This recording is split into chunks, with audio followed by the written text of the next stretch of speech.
આગળ સમાચારમાં વાત કરીએ તો સુરતથી સમાચાર સામે આવી રહ્યા છે। સુરતથી સમાચાર પ્રાપ્ત થયા છે। કાપોદ્રામાં અનોખો કિસ્સો સામે આવ્યો। 4.5 લાખની ચોરી માટે 20,000ની સોપારી આપવામાં આવી। મિત્રએ જ મિત્રના ઘરે ચોરી કરવા સોપારી આપી તો આ અનોખો કિસ્સો સામે આવ્યો। ફરિયાદ દાખલ કરાતા દગાબાજ મિત્ર પણ સાથે ગયો હતો। પોલીસે સીસીટીવી ફૂટેજના આધારે તપાસ હાથ ધરી હતી ને જે બાદ સમગ્ર મામલો સામે આવ્યો। તો સુરતના કાપોદ્રામાં આ અનોખો કિસ્સો સામે આવ્યો છે ચોરીનો। 4.5 લાખની ચોરી માટે 20,000ની સોપારી આપવામાં આવી। તો મિત્રએ જ મિત્રના ઘરે ચોરી કરવા માટે સોપારી આપી હતી જે બાદ ફરિયાદ પણ દાખલ કરાવવા દગાબાજ મિત્ર પણ સાથે ગયો હતો।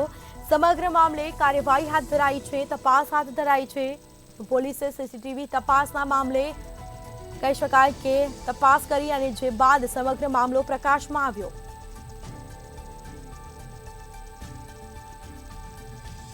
તો પોલીસે તમામ મુદ્દામાલ રિકવર કરી 2 ઇસમની ધરપકડ કરી કાયદેસરની કાર્યવાહી હાથ ધરી।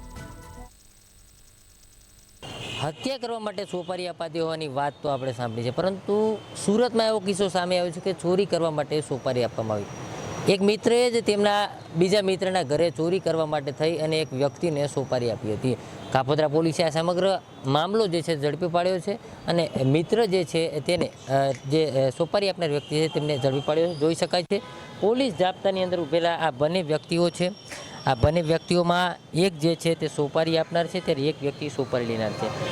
જે કહી શકાય કે એક મિત્ર જે છે તે શાકભાજીનો વ્યવસાય કરતો હતો ત્યારે અન્ય મિત્ર પણ શાકભાજીના વ્યવસાય સાથે સંકળાયેલો હતો। એ દરમિયાન આ બંને વચ્ચે ક્યાંક ને ક્યાંક રૂપિયાની લેતી દેતી બાબતે અગાઉ વાતચીત થઈ હતી, પરંતુ ક્યાંક ને ક્યાંક જે મકાનનું ટોકન આપવાનું હતું તેને લઈને એક મિત્ર દ્વારા પૈસામાં પહોંચી નહીં વળાયું હતું ને તેના જ કારણે તેમણે તેમના જ મિત્રના ઘરે ચોરી કરી હતી। આખું કારસ્તાન જે છે તે ઊભું કરવામાં આવ્યું હતું જેથી કરીને કોઈને પણ શંકા ન જાય, કારણ કે આ જે ચોરી કરનાર વ્યક્તિ જે છે તે જ તેમના મિત્ર સાથે પોલીસ મથકે ફરિયાદ કરવા માટે આવ્યો હતો।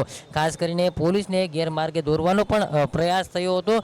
કહી શકાય કે જે પ્રકારે આખી ઘટના જે છે તેમાં કાપોદ્રા પોલીસે ગંભીરતાપૂર્વક તપાસ હાથ ધરી હતી અને આ સમગ્ર મામલે પૂછપરછ કરવામાં આવી હતી। સાથે સાથે સીસીટીવી ફૂટેજનું જે નેટવર્ક ઊભું કરવામાં આવ્યું છે તેને જ લઈને આ ચોરી જે છે તેને શોધી કાઢવા માટે જે ડિટેક્ટ કરવા માટે સફળતા મળી છે। કહી શકાય કે એક નહેર વિસ્તારમાં જે એક ખેતર આવેલું છે અને ખેતરની અંદર આ જે ચોરી કરેલો મુદ્દામાલ છે તે છુપાવવામાં આવ્યો હતો। કહી શકાય કે સીસીટીવી ફૂટેજમાં આ વ્યક્તિ જે છે તે દેખાઈ ગયો હતો અને જેને સોપારી આપી તે જ વ્યક્તિએ જેને સોપારી આપનાર છે તેને હેન્ડઓવર કરી હતી, એટલે કે જેમના ઘરે ચોરી થઈ છે તેમના જ મિત્રને હેન્ડઓવર કરી હતી। અને જે બેગ છે તે બેગ સાથે આ વ્યક્તિ સીસીટીવી ફૂટેજમાં દેખાઈ ગયો હતો ને તેના જ કારણે આખો ભેદ જે છે તે ઉકેલાયો છે। કહી શકાય કે 4.5 લાખથી વધુની જે ચોરી છે તેનો ભેદ ઉકેલાયો હતો। મહત્વનું કહી શકાય કે આ મિત્ર જ મિત્રનો દુશ્મન બન્યો છે અને કહી શકાય કે આ દગાખોર મિત્રએ તેમના જ ઘરે ચોરી કરી હતી। આખું જે કારસ્તાન ઊભું કરવામાં આવ્યું હતું તે એક માસ્ટર માઇન્ડ લેવલે કહી શકાય તે પ્રકારનું હતું અને સુરતની અંદર આ પ્રકારે કાપોદ્રામાં કિસ્સો સામે આવ્યો છે અને કાપોદ્રા પોલીસે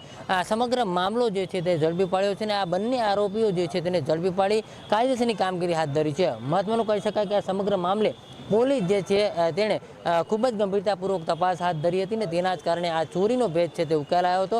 કહી શકાય કે પોલીસને પણ ગેરમાર્ગે દોરવા માટેના અનેક પ્રયાસ થયા હતા, પરંતુ પોલીસ જે છે તેને ગંભીરતાપૂર્વક સમગ્ર મામલે તપાસ હાથ ધરીને સીસીટીવી ફૂટેજનું જે નેટવર્ક છે તે ખૂબ જ મહત્વનું સાબિત થયું છે અને આ સમગ્ર મામલે અનેક ગુનાનો ભેદ જે છે તે ઉકેલાયો હતો અને મિત્રએ ચોરી કરી હોવાનું સામે આવતા પોલીસે મિત્ર અને જે સોપારી લેનાર છે તે બંનેની ધરપકડ કરી મુદ્દામાલ રિકવર કરી અને કાયદેસરની કામગીરી હાથ ધરી છે। કેમેરામેન કેસી વઘાસી સાથે દિવેશ પરમાર, મંતવ્ય ન્યૂઝ, સુરત।